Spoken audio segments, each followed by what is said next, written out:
Thank you all for tuning in to Homeowners and Renters Insurance 101, part of the Insurance Basic series here at Milwaukee Public Library with our partner, the Wisconsin Office of the Commissioner of Insurance.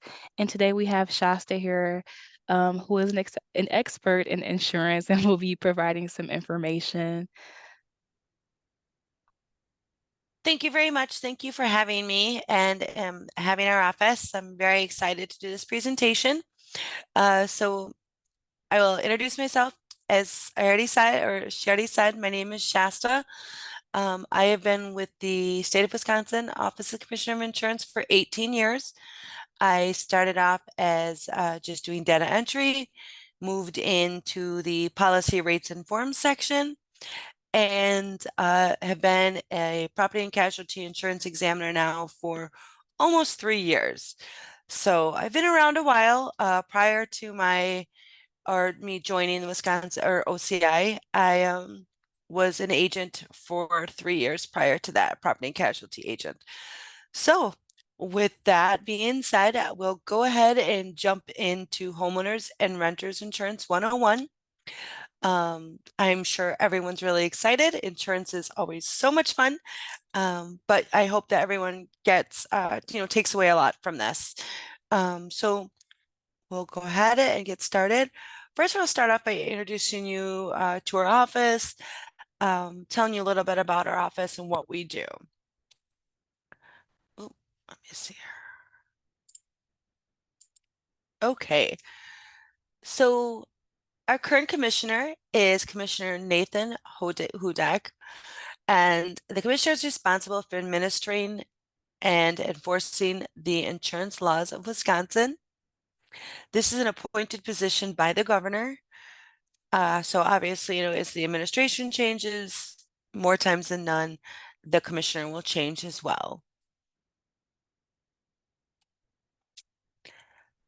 Our office's mission statement is to protect and to educate Wisconsin consumers by maintaining and promoting a strong insurance industry.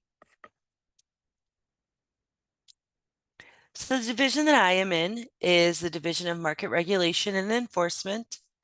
This is headed by Rebecca Rebholz. This section that I am in is Consumer Affairs. The Consumer Affairs section chief is Christina Keeley. And then my direct reporting supervisor is Brian Derry, and his title is Property and Casualty Insurance Manager.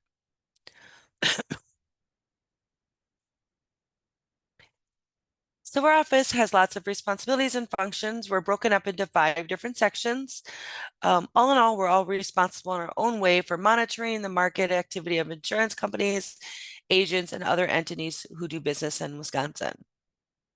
We have agent licensing, which is responsible for obviously licensing agents and licensing third-party administrators. They license public adjusters. They also license risk purchasing groups and rate service organizations.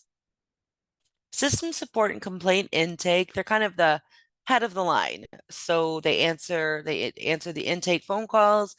They handle all of our intake complaint systems or complaint forms. They get that all data entered into the computer system correctly.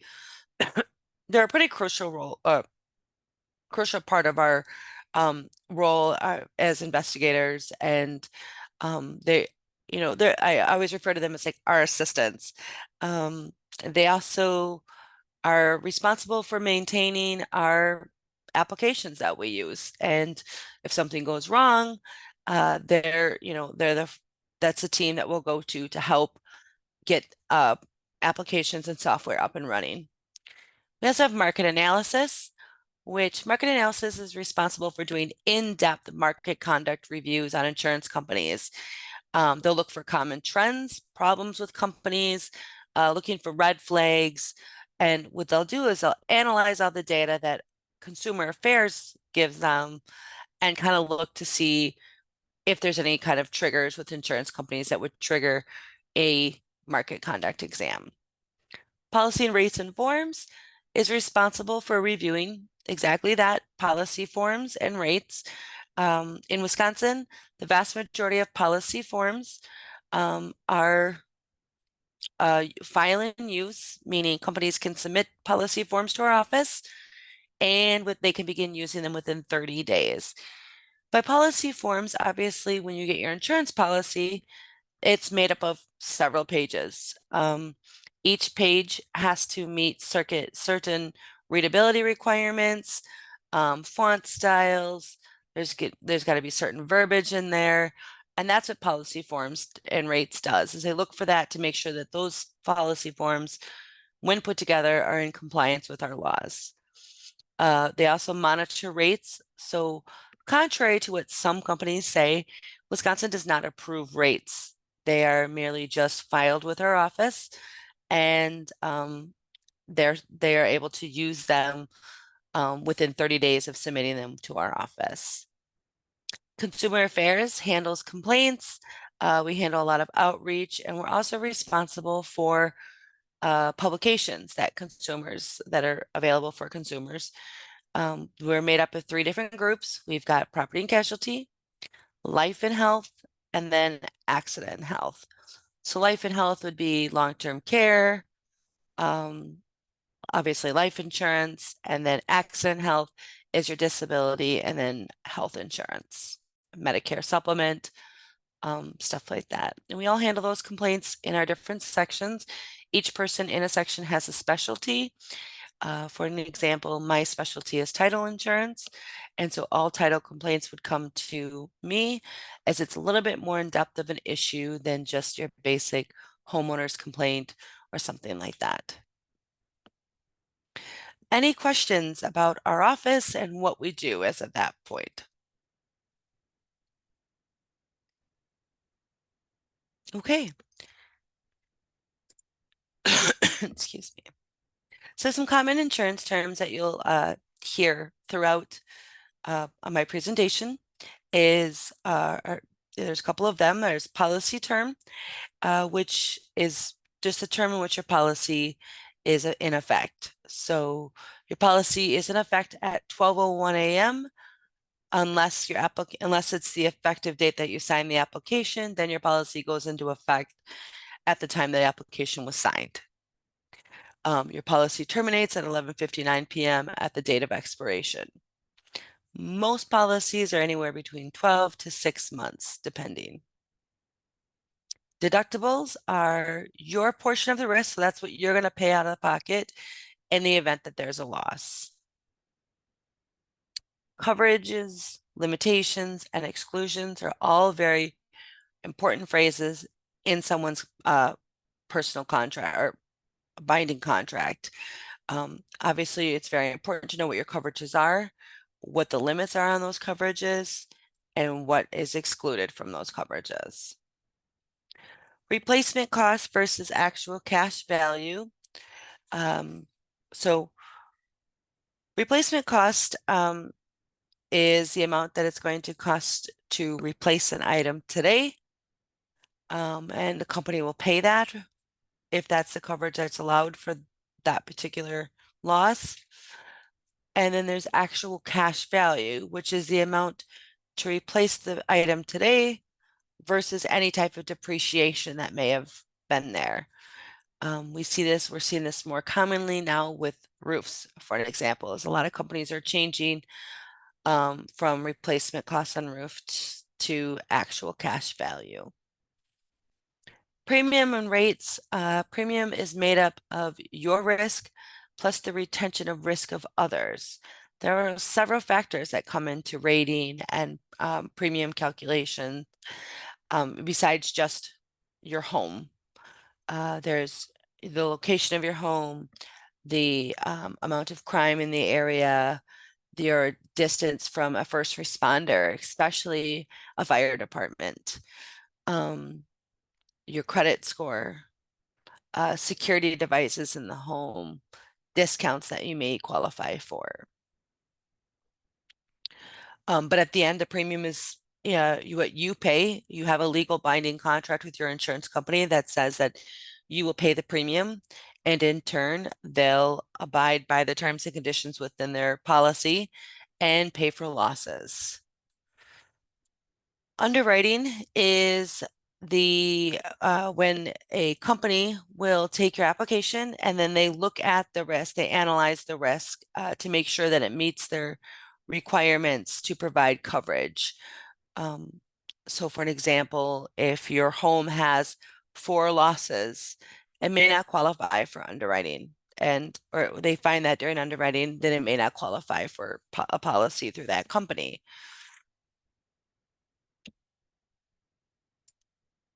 Okay, so why do you need homeowners and renters insurance? Well, most importantly, a lot of times, insurance is or your home is your biggest asset, right? People spend a lot of money on homes or they spend a lot of money on their property, your personal possessions. So this is, insurance is much like anything else. It's an investment into your home and your possession, as well as protecting the liability. All this can be done with the homeowner's insurance. In addition to obviously homeowners, you would think, what about renters? And again, renters may not provide coverage for your home, for the place that you're staying, but it will provide coverage for your possessions that you have, and it will provide liability. It will help protect against damage or theft of your personal property, and again, liability in the event that anyone slips or falls or gets hurt on the part of the property that you rent.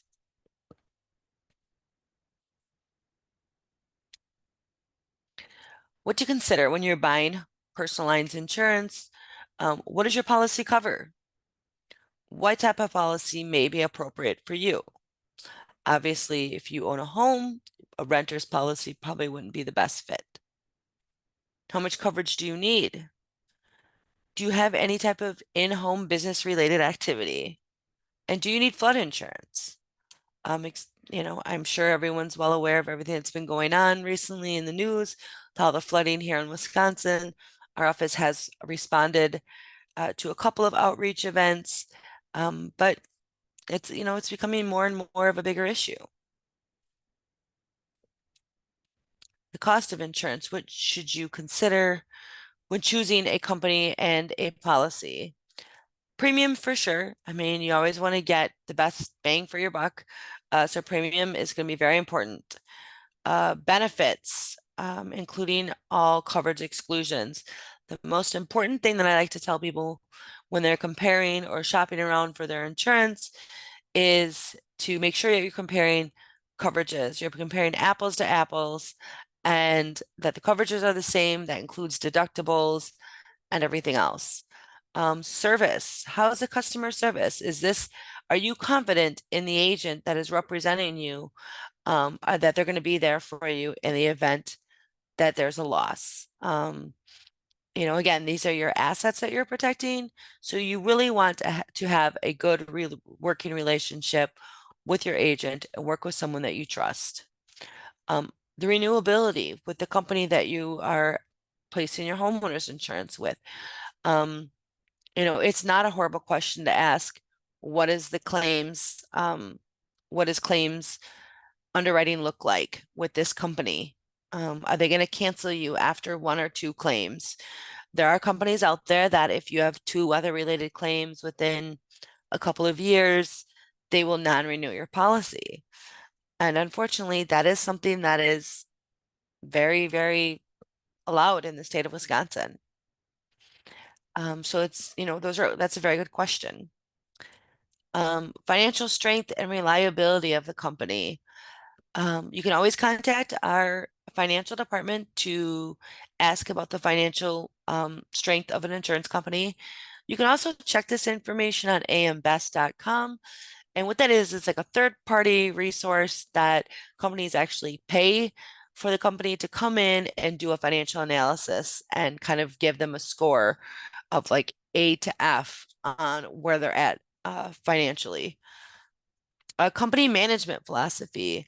Again, is this a company that matches your beliefs, your values, your morals? Because there are several of them, different ones out there.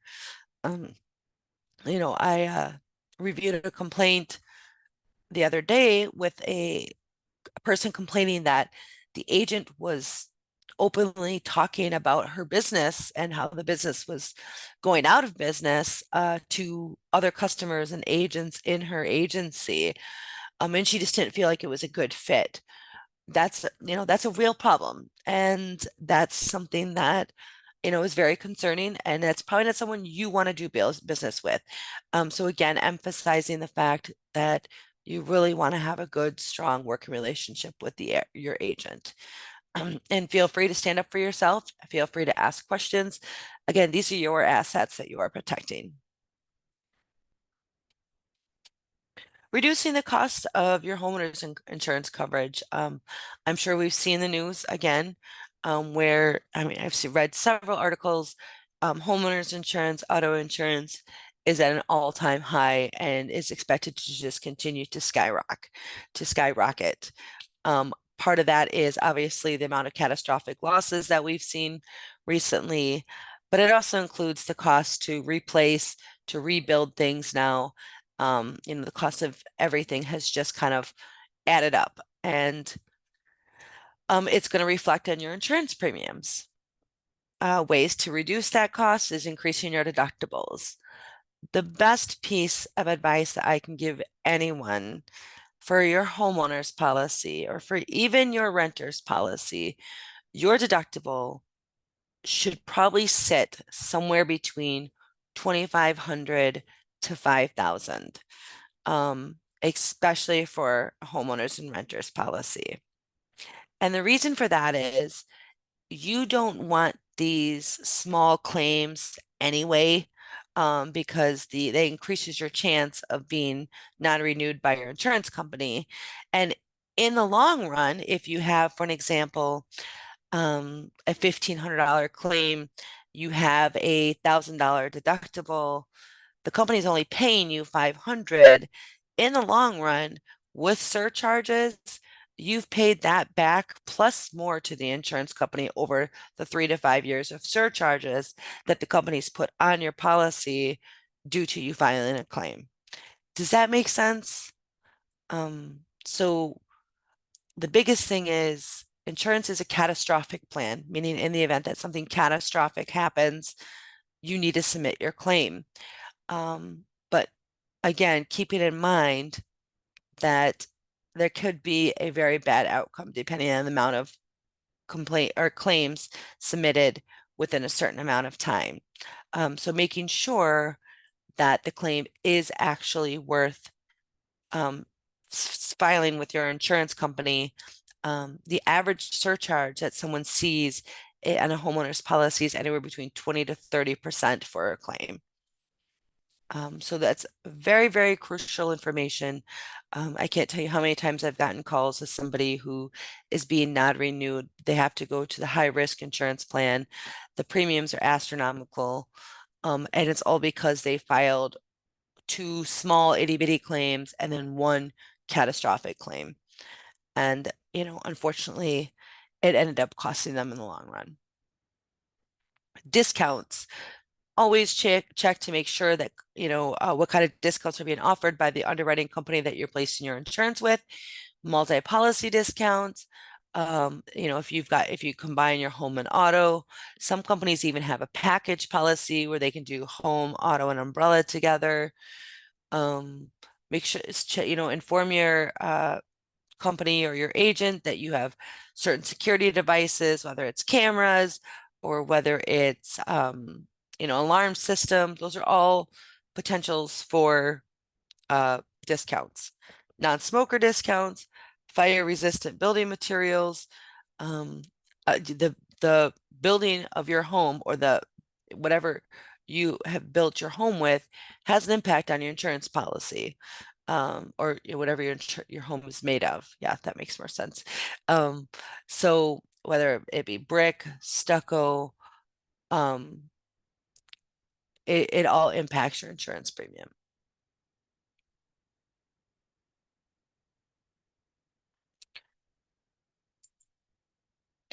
Okay, so now I want to talk a little bit about the different types of homeowners insurance policy forms. So the first thing on the first page I'll address is just solely owner occupied homeowners, meaning the homeowner lives in the home, these are the different options. There's a basic form often referred to in the insurance industry. It's an HO1, and this provides insurance coverage for 10 perils. It's got your fire, smoke, explosions, lightning, hail and windstorms, theft, vandalism, damage from vehicles, damage from aircraft, riots and civil commotion, and volcanic eruption. This one is not very common, just because it is so limited. A broad form, or HO2, a little bit more common, but again, not as common. Um, Provides insurance coverage for 16 named perils. And what that means is named perils, I guess I should step back a little bit, is actual like losses. So this is the origin. What caused the loss to occur is a peril. So again, it goes in through the fire, smoke, explosions, lightning, hail and windstorms, theft, vandalism, damage from vehicles, damage from aircraft, riot and civil commotions, volcanic eruption. This time it adds in falling objects, pipes freezing, damage from the weight of snow, damage from the weight of snow, ice, or sleet. So notice that that wasn't listed in the first one. In Wisconsin, obviously we get a lot of snow, so that's kind of an important one. Water damage from plumbing, heating, or air conditioning overflow, water heater cracking, tearing, and burning, damage from electrical current. Okay. Now, the most common and written policy is a special form, or an HO3 form. A lot of agents refer to this as an all risk form. I hate that term because it gives the impression that everything is covered. And that's not necessarily the case. As we all know, nothing is ever always covered under insurance. Insurance doesn't cover everything. But this does provide coverage on an open peril basis, meaning unless it's specifically listed as an exclusion on the policy, coverage would apply. So those are the three different types of homeowners policies. Again, the HO3, the special form, is the most common one. It also can add replacement costs to the dwelling. It can also add replacement cost to your personal property, depending on the policy term or the policy and with which companies. Now we'll expand on a little bit. So a tenant's or a renter's policy is an HO4. And again, this provides insurance coverage for personal property and liability. A condominium unit owner's form is an HO6. This provides insurance coverage for your personal property and the structure of your condo from the wall studs in. So it's stud in, stud out is the condo association's responsibility. Then there's a mobile home form, which is an HO7. This provides coverage for mobile homes. And this is done on an all risk or open peril basis. However, the personal property coverage on this portion of the policy has specifically listed items. So much like the HO1, where it said it was only covered for these things, that was the dwelling portion. The same applies to the personal property portion on a mobile homeowners.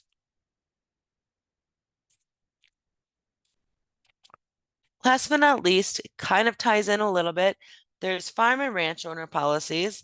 A farm owner's policy resembles a homeowner's policy in many ways. Excuse me. The farm owner's policy does not provide replacement cost coverage on your dwelling, no matter the policy limits you may purchase. You may buy the replacement cost coverage for your farm, but you must ask for it. It's not automatically included. Crops, livestock, farm equipment are usually insured as under a separate policy, more of like those fall more under commercial policies than they would a personal policy. Again, make sure you're checking with your agent and discussing these needs with your agent to make sure your entire farm operation is adequately insured. Okay. Any questions on the different types of policies available?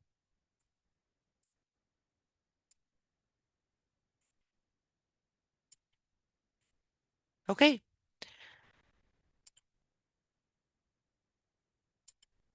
So how much coverage do you need? It's again very important to discuss with your agent. In a homeowner's policy, the amounts of personal property and other coverage automatically provided is a fixed percentage of the amount of coverage on the home. So when you apply for homeowners insurance, your agent will do something that's called a replacement cost estimator. And what that is it's basically the agent will spend some time inputting a bunch of data that will produce an estimate as to how much it's going to cost to rebuild your home in the event that it burnt to the ground today. And then it's going to give you a synopsis. A lot of times, people say to use uh, the county's tax assessment. Unfortunately, that's not an accurate estimate just because tax assessments include land, and land is not insurable. So minus that, if you don't have a lot of proper land, your replacement cost estimator should meet close to what your tax assessment is. Okay, so with that being said, you insure coverage A. Coverage A is your dwelling coverage, and that you'll set a limit for that. So for an example, in this example, we said the dwelling is worth $60,000. So in the event that the building burnt down, uh, I would have $60,000 to rebuild. Now, keep in mind, anything that's permanently attached to your dwelling is dwelling coverage. So think of it as if you took your house like the Wizard of Oz and you tipped it upside down and you shook it out. Anything that fell out is personal property. Anything still intact is considered dwelling. Very important key, because a lot of times people misunderstand that. Security cameras, for an example, technically when you take them off or when you go out to the store and you buy them and you drive in, they're personal property, right? Until you permanently attach them to your home. Then they become part of the dwelling coverage. Then you have other structures, which is coverage B. Okay.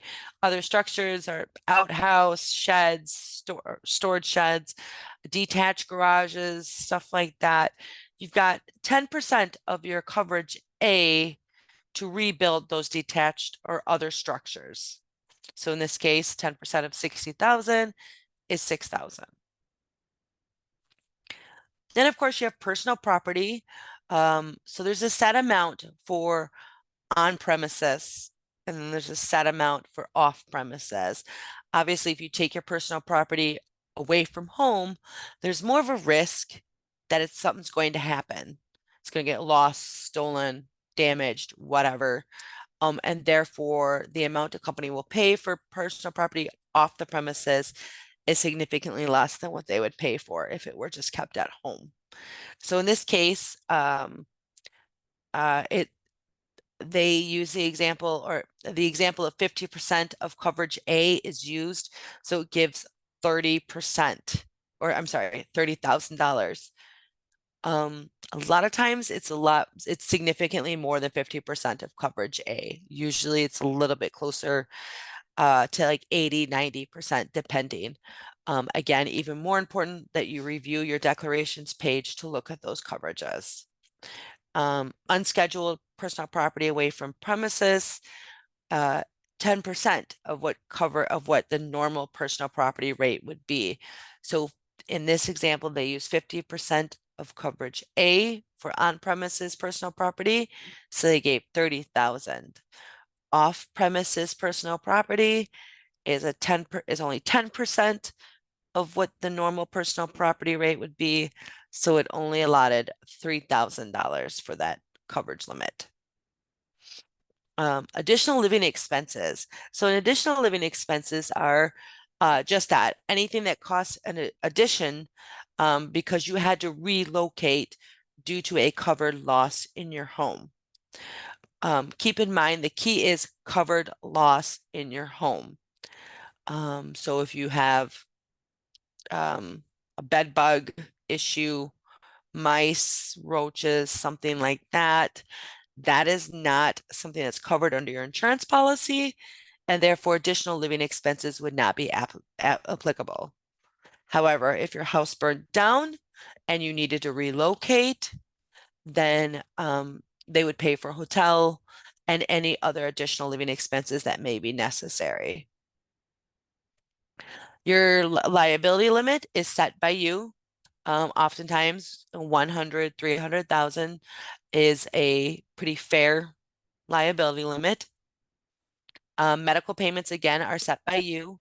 An average we usually see, or normal amount we usually see, is somewhere between 1 to 10,000. And we'll go through these different coverages and what they mean a little bit more later on. We have a question. So the question is, when it comes to renter's insurance, assuming a theft were to happen, would expensive things like jewelry or other electronics have to be covered under separate policies, or does it depend on the insuring company? This may have been asked and answered, but I missed it. No, it's a very, very good question. And we'll kind of address that a little bit later, but the answer is yes and no. So when we look back at policy limits, there is a set limit for certain expensive things. Okay. So although it falls under personal property, that doesn't mean, for an example, in this case here, we have $30,000 in personal property coverage. Let's say my engagement ring cost $25,000. That the company that there's a limit on jewelry, and therefore you probably wouldn't get you wouldn't get the $25,000 to replace that ring today.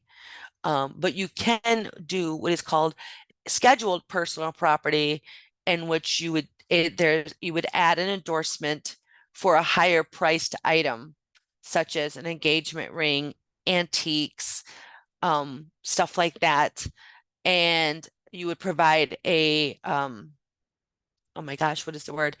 Uh, from the jeweler. I'm drawing a blank. I'm so sorry.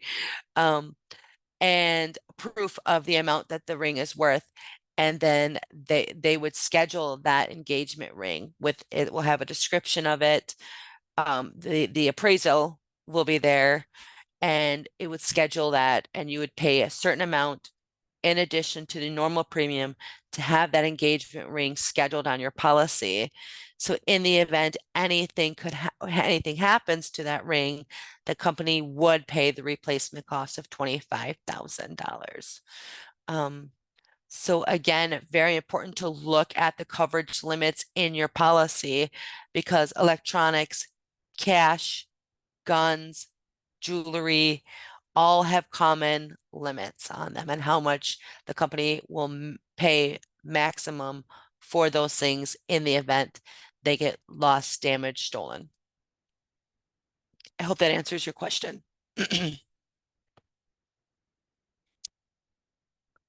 Okay. So now we are going to move on to components of an insurance policy. So section 1 again is a dwelling, and that, again, often referred to in your policy as coverage A. And again, that's part of that. That's the skeleton of everything, right? It's your home, it's other structures, it's all going to make up your dwelling. Again, the section 2 of your policy is going to be your personal property. That's going to be your personal belongings, your furniture, your clothing, anything interior decorating your home, um, anything that is not nailed down to the home.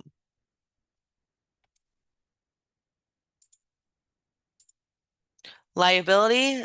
So again, liability is anything that you're legally responsible for, such as bodily injury, property damage. It provides coverage to others, not coverage to yourself. And that's very, very important to keep that in mind.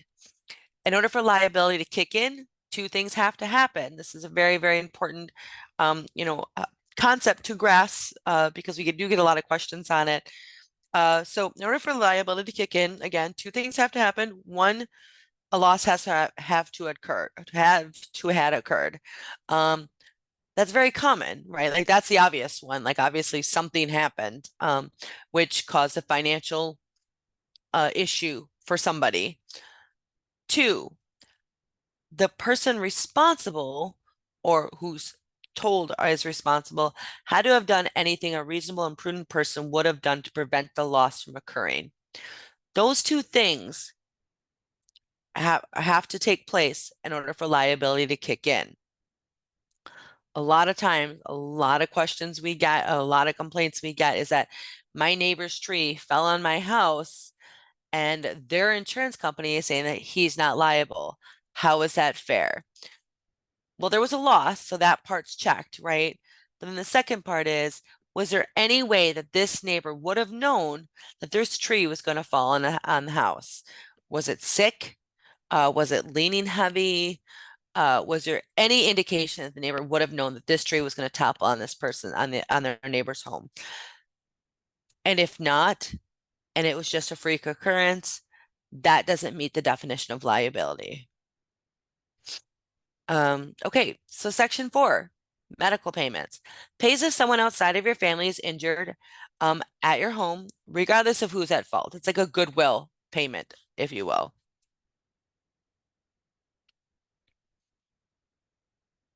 Okay. Common exclusions. Water damage. Very, very, very important. Sub pump failure has been something that has been excluded on most policies now. I can't think of a company that just automatically includes it now. 23 years ago when I first got into insurance, it was automatically included in your policy. Now it's not. It's an endorsement. Making sure that you have that endorsement is very important, especially if you have a finished basement or you keep anything of value in the basement. Sub pump coverage is very, very important. But keeping in mind that free falling rainwater or free water coming into a home is never going to be covered on a basic homeowner's insurance policy. And that's where flood insurance comes into play. Um, Loss of animals, birds, or fish, damage to automobiles is excluded. You have an auto insurance policy for that. Damage resulting from war, nuclear hazard, neglect, earth movement, or power failure. Those are all pretty common exclusions on all policies around, no matter what type it is. Again, always ask these type of questions to your agent prior to purchasing the policy. What is covered? What are your exclusions? Because it is just as important as coverage. The exclusions are just as important.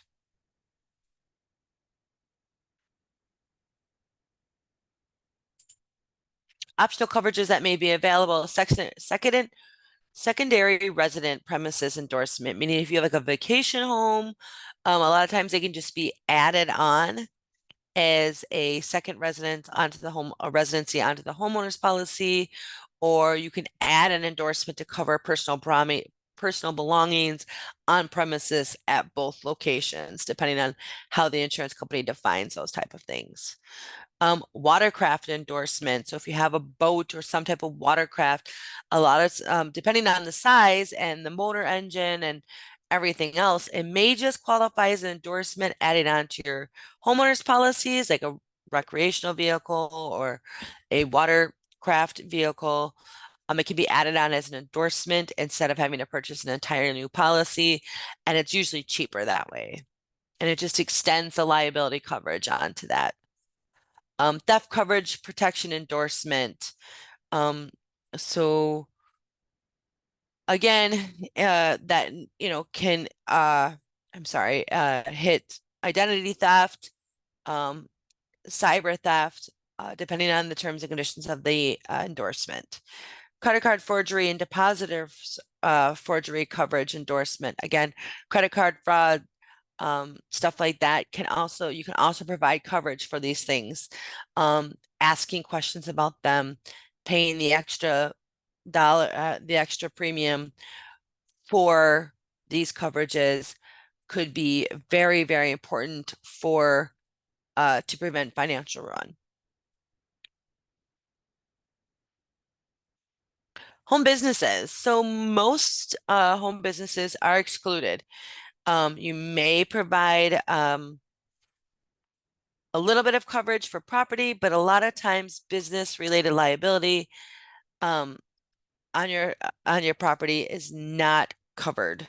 Um, it also does, your homeowner's policy would not insure your ability to collect on accounts receivable in the event that anything was to happen to your business.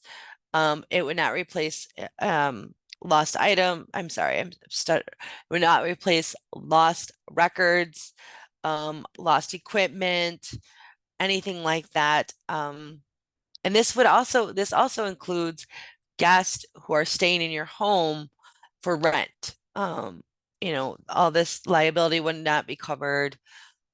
It kind of adds up after a while. So again, very important to share all information with your agent.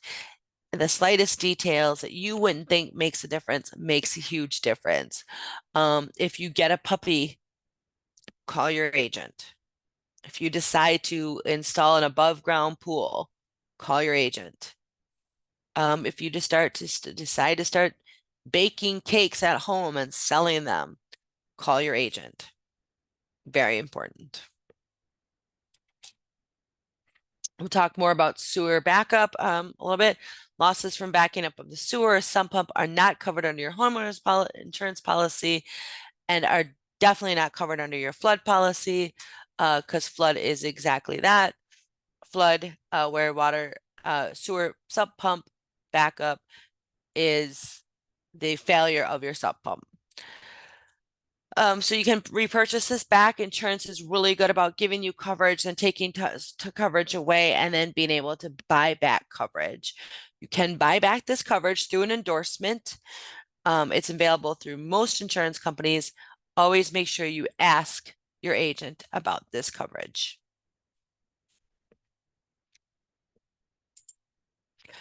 Flood insurance, very important. Typically, it's not covered under homeowners insurance policy. A lot of times with flood insurance, there is a 30-day waiting period. It is available to everybody or anyone in a participating flood or communities, not just in a flood zone. This is administered by the National Flood Insurance Program. It is a private flood insurance, and you can apply for coverage with your agent, you can go to floodsmart.gov to learn more about flood coverage and see if it's something that you feel is necessary, or if you just want to purchase it just to be safe. Do you need flood insurance? If your property is in a high-risk flood zone and you have a mortgage, chances are you probably need, or you're gonna need, the chances are your mortgage company has made you put that flood coverage on. However, don't, how do I, I have a story of somebody who had a mortgage and lived in a flood zone, and the mortgage company required flood insurance, and so they purchased it, of course, and went years and years with it, and everything was fine. She ended up paying her off her house, and at for some reason, the agent said, well, since you don't have a mortgage, you don't have to have flood insurance anymore. And she canceled her flood insurance, and 2 years later, received or sustained significant flood damage. So if your mortgage company requires that you have flood insurance, it's probably for a pretty good reason. If you're not required to have it, flood insurance, keep in mind that floods can happen anywhere. More than 20% of flood insurance claims come from outside of a high risk flood zone.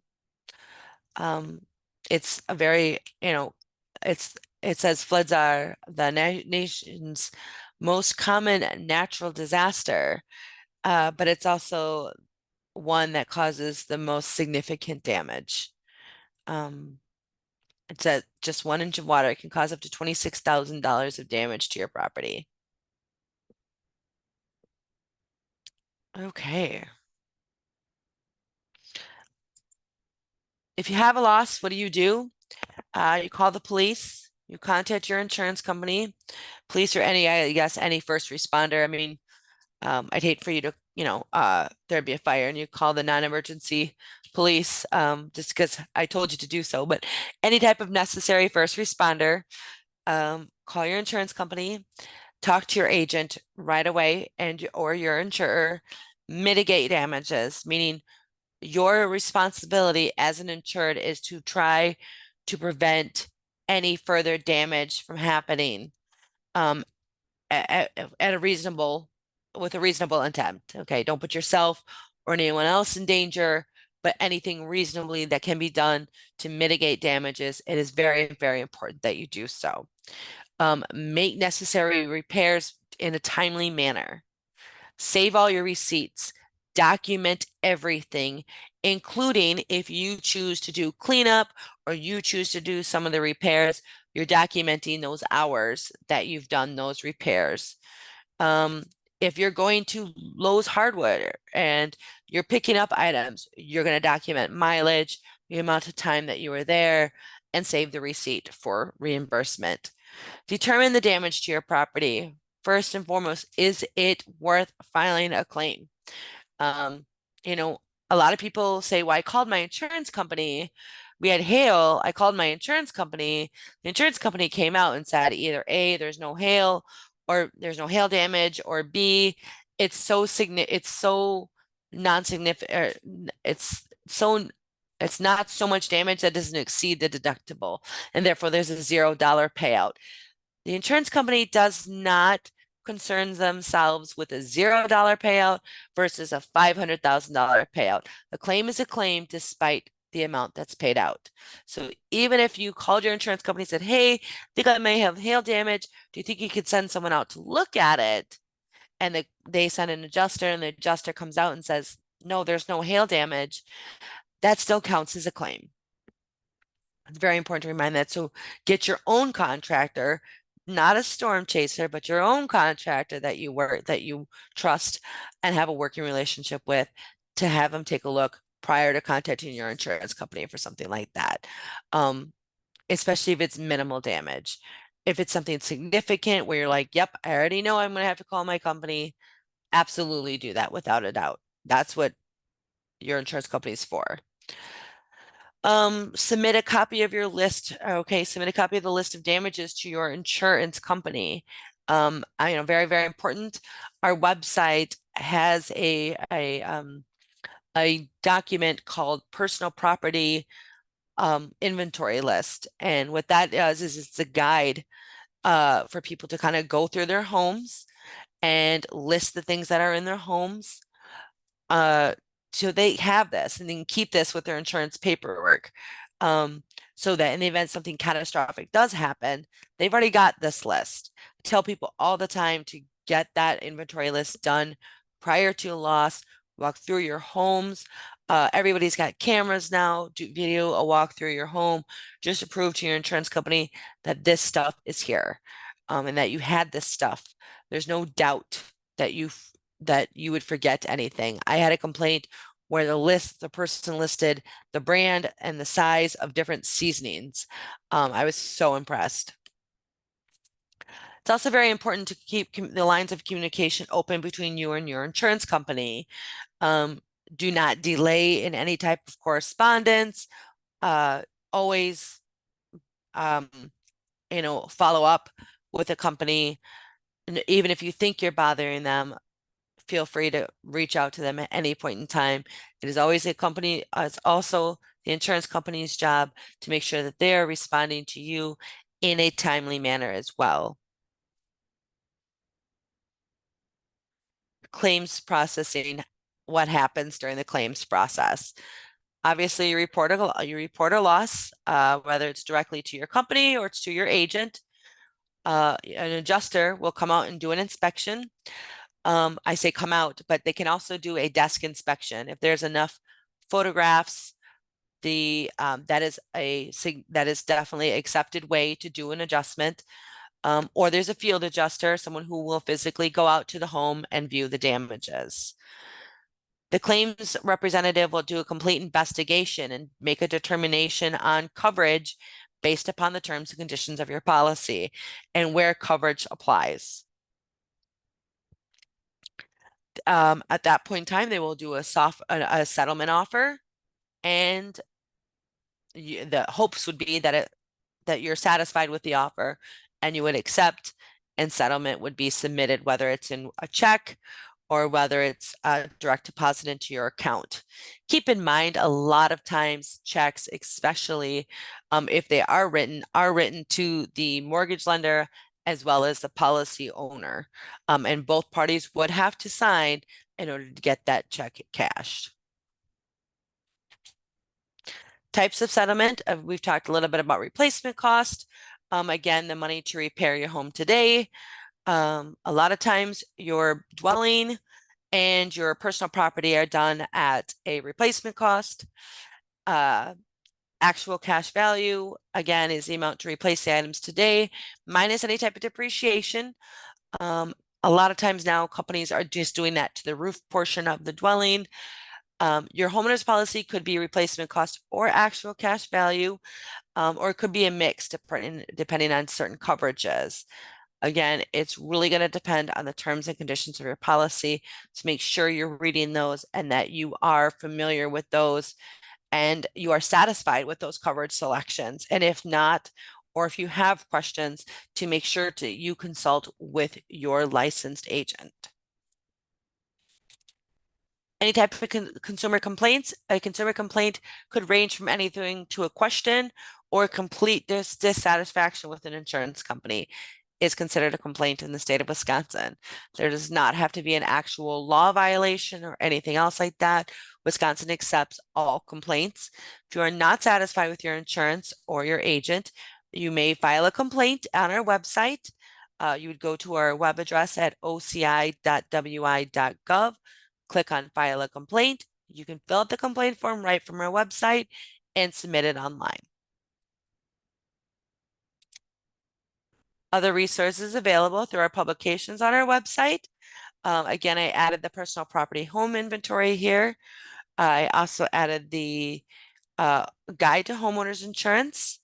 There's also some claim settling information available through publications on our website. Any questions, comments, concerns, you can definitely contact us via the complaint system, filing a complaint, phone number, or email. Okay, I know I ran a little bit long. I'm really sorry. So we have I'll definitely stay after, but we have 1 minute technically for questions. Does anyone have any questions?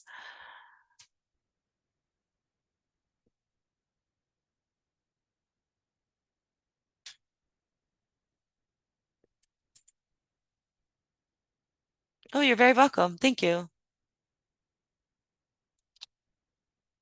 So I'll definitely send off this PowerPoint, and she can definitely pass it on to you guys.